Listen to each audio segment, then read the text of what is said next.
Trong chút mùa nục chiếc toa, trời đêm tối rồi ngày mai lại xa. Bếp lúc gió mê mê chém mùa kê phía xia, lúc ruột câu đầu đầu đu đầu đầu ha. Chăm lúc ni nhuốc cu chém lúc xí, lúc diệp cu chi cho chê múa kép lúc múa kép phía xí. Trong kê tàu nhuốc cay bếp xiêm sao sao răng nước chia.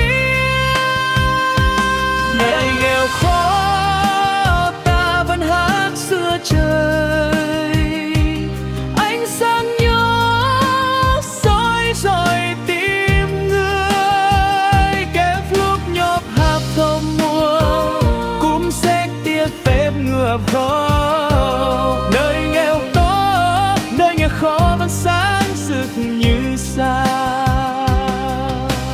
Trăm tu po tôm tháp rô, Mặt trời khuất sau núi kem xẻ, chiêm kia theo châu kem bao xua. vẫn chạy theo ước Lúc mơ. gió sku lúc diệp chia, Bạn cũ nhưng lòng mơ. lúc đi nó chỉ cao.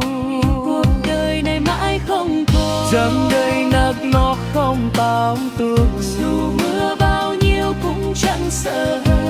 Trong lúc tôi trong bóng tù, Dù trời đêm đến đến đâu cũng chiêm hùng cao cụ chiêm sáng. Em vẫn hát sơn tìm. đôi áo kẹp lúc đang quẹp chết bóng. Đời nghèo khó nhưng lòng ta sáng tươi, cùng nhau bước qua bao ngàn khơi. Lúc ní nó mùa kẹp chia xia, cuộc lúc lúc tay ấy tệp nó. Nơi nghèo khó nơi có tình người.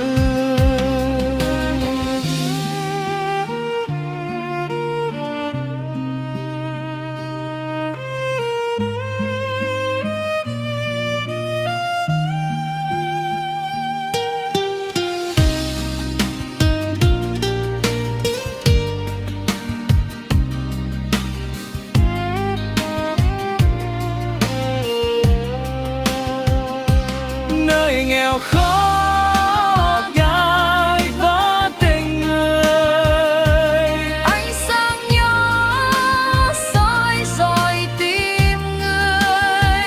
kép lúc nhộp hợp không mua cũng sẽ tiếc bát nhựa vàng. Hơi nghèo khó nghe nghèo khó vẫn sáng rực như sao. Nơi nghèo khó nhưng lòng ta sáng tươi, cùng nhau bước qua bao ngàn khơi.